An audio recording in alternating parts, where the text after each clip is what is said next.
Today we are going to be replacing this plumbing stack. The customer stated that it has been leaking for quite some time now. We came to find out it wasn't connected properly, which was causing the leak. The first step is going to be disassembling the current stack. Here's what we're going to build off of for the new plumbing stack. To start reassembling the stack, we're going to start from the bottom first. PVC primer and cement is important throughout this process. The primer is what provides an even prepped surface for the solvent cement, and the cement is what bonds the two PVC parts together.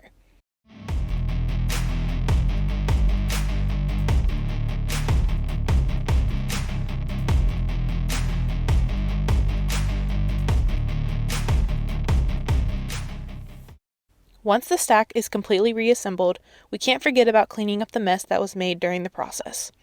Once the area is cleaned up, we run the water to make sure nothing is leaking from the new stack. And here is a look at the project completely finished. Don't forget to like this video and subscribe to our One Tom Plumber channel.